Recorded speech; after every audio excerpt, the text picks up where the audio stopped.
Assalamualaikum warahmatullahi wabarakatuh.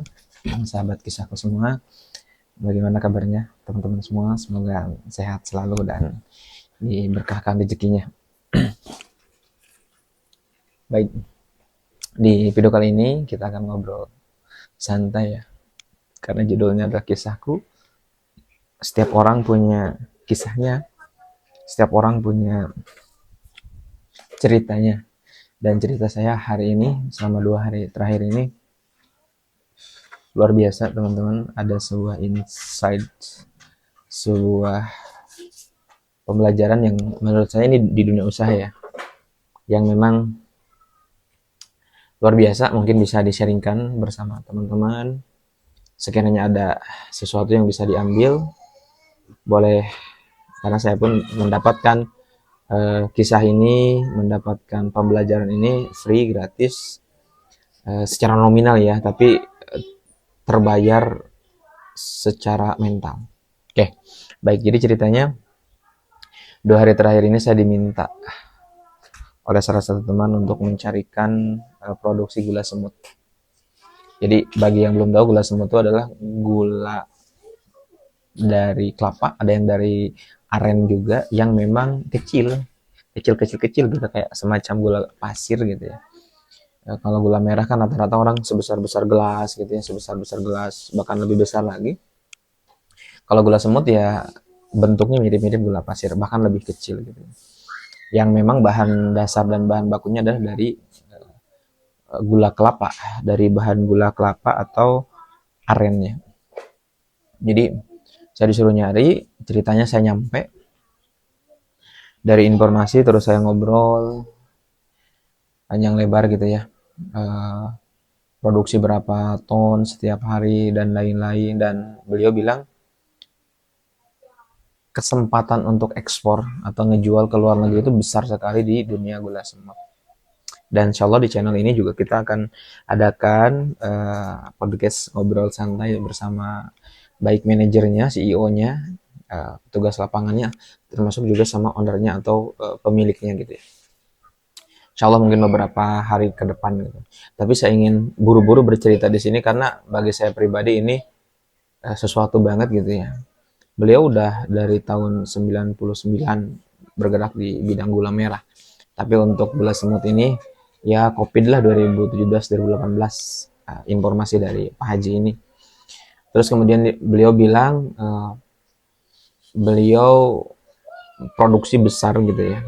Tapi memang marketnya artinya buyer-buyer yang beli ke beliau terbatas. Dan beliau menyarankan kepada kita kalau mau jadi buyer, jadi eksportir gitu ya, yang memang ngejual ke luar, seperti Asia gitu ya.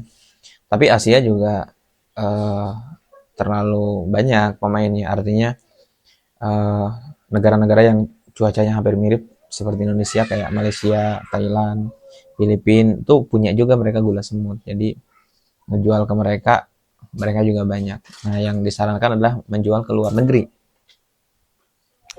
Ke luar negerinya lebih spesifiknya ke Amerika dan Eropa, karena permintaan dari mereka tuh banyak sekali. Nah, saya nggak tahu persis ya si gula semut ini dipakai buat bahan baku apa, tapi memang kegunaannya kan manis, pasti banyak buat industri, buat menambah pengolahan makanan ataupun pengolahan yang lain.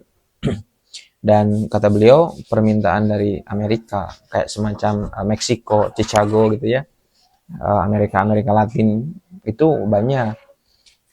Cuma kan problemnya kadang kata beliau di kelengkapan dokumen gitu ya, karena sertifikat dan sertifikasinya tentu tidak seperti sertifikat atau sertifikasi lokal gitu ya, yang ada BPOM, Halal MUI, atau sertifikasi dan yang lainnya. Kalau keluar juga ada sertifikasi lainnya. Intinya poinnya begitu. Namun itu secara teknis, tapi secara secara fundamental, Pak Haji ini bilang sebagai anak muda kita tuh harus berani untuk memulai dan berani untuk bertanya gitu. Karena nggak bisa kita kalau hanya sekedar nanti aja, jadi eksportir susah. Padahal beliau ini tinggal di suatu wilayah sama seperti saya teman-teman di Sukabumi Selatan. Ini di Pajambangan ini tuh kita mau ke kota Sukabumi aja yang kotanya itu butuh waktu 3 jam. Dari kota Sukabumi sampai Jakarta itu sekitar butuh 2 jam sampai 3 jam juga. Apalagi kalau macet. Artinya kita untuk ke pusat ibu kota tuh jauh. Harus memakan waktu 5 sampai 6 jam. Tapi beliau punya pemikiran sekarang tuh zamannya bukan zaman untuk jarak jadi alasan gitu ya. Padahal beliau usianya udah 50-an tahun lebih menurut saya. Tapi beliau masih punya pemikiran yang luar biasa, mindset yang luar biasa, dan beliau menyarankan bagi kita ya, saya dan tadi teman-teman yang masih muda, ayo mulai mumpung masih muda. Justru bisnis eksportir ini atau berdagang atau berjualan ke orang luar negeri itu sangat terbuka lebar dan besar, terutama di gula. Dan ini spesifiknya gula semut. Dan banyak lagi produk lain sebenarnya. Kita yang punya berpikir yang punya mental gak bagus ya, kita akan berpikir wah gimana, saya kan gak punya teman, gak punya relasi di luar negeri dan lain-lain. Nah itu mindset, mental block itu yang harus kita tepis. Gak begitu konsepnya, karena beliau udah lama ya di dunia pergulaan dan beliau pernah beberapa kali ngejual juga. Ya memang susah kalau kita tidak pernah nyoba berinteraksi keluar. Kita tuh akan habis di titik jauh, susah kita kalau menembus pasar internasional. Ya kan kita mulai aja belum. Ternyata setelah saya pikir-pikir, jaraknya itu bukan di jarak dari Indonesia ke UK atau Amerika, tapi jarak yang paling susah itu adalah di sini, di mindset tadi. Kalau mindset kita benar, mindset kita terpola, mindset kita mau belajar, gak ada jarak yang jauh sebenarnya. Jarak hanyalah angka gitu ya. Yang ada tuh mindset. Mau gak sih mindset kita tuh berubah gitu ya? Karena beliau membuktikan di usia yang 50-an beberapa kali ngejual keluar, meskipun ada yang melalui eksportir lainnya gitu ya. Dan saya merasa terpukul gitu ya, terpukul dalam arti merasa gitu, tercerahkan. Iya juga gitu ya, kita harus mulai teman-teman, karena beliau bilang kalau si gula semut ini di dalam negeri itu tuh terlalu sempit, artinya marketnya rata-rata akan perang harga, susah gitu ya. Meskipun pasti ada yang namanya barang dijual, pasti ada yang beli, tapi kan akan susah. Dan kalau beliau bilangnya ya kecil katanya, jangan, kalau ada peluang yang besar ambil aja gitu, toh susah dan effort-nya juga sama gitu ya. Ini saya coba translatekan bahasa beliau yang memang dengan segala di zamannya ya, zaman usia 55 tahun, tapi saya coba narasikan, saya coba kemas dengan bahasa ya keginian. Effortnya juga atau perjuangan juga sama kan gitu ya, jual dalam negeri, jual keluar negeri, tapi peluangnya, kesempatannya lebih besar ke luar negeri. Dan hal yang sebelum dimulai untuk kita mau belajar menjadi pembisnis eksportir, ya mulai dulu dari mindset, mau nggak gitu ya. Kalau mindset kita sudah berpikir jauh, susah, gimana nanti ke sana, udah jangan dilanjutin, pusing nanti. Tapi kalau kita berpikir kayaknya banyak nih celahnya, kayaknya banyak deh peluangnya, maka bilang salah satu dari obrolan selama seharian saya ngobrol sama beliau bilang kuncinya adalah keberanian. Berani nggak?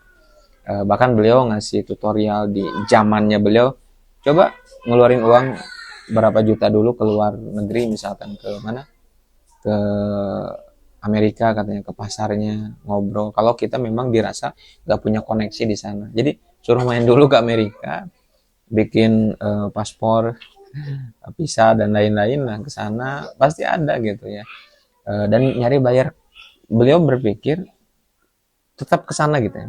Tapi kan kalau kita di zaman hari ini, medsos dengan segala keterbukaannya, lalu kemudian media yang begitu mudah kita pergunakan, harusnya kesempatannya jauh lebih terbuka. Ini beliau kan usia 50-an yang saya yakin sih beliau nggak terlalu main medsos, Facebook gitu ya. beliau cukup dengan WA buat komunikasi aja ya, dan beliau masih punya mindset seterbuka itu gitu ya, apalagi kita guys, teman-teman. Jadi saya merasa tercerahkan sekali, luar biasa ilmunya, dan ini baru part 1 kita belajar eksportir bersama Pak Haji ini, dan nanti di video berikutnya ada pelajaran lagi. Jadi di video pertama ini pelajarannya bagaimana keberanian ini diuji, mau nggak, berani nggak kita ngambil bagian sebagai pembisnis eksportir ini, gitu ya teman-teman. Atau ada nggak teman-teman yang udah melakukannya atau sudah setengah melakukannya, boleh komen, kita diskusi, saya juga mau belajar, atau teman-teman yang lain yang mau belajar.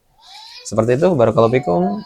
Next di part 2 nya. Barakallahu fikum. Assalamualaikum warahmatullahi wabarakatuh.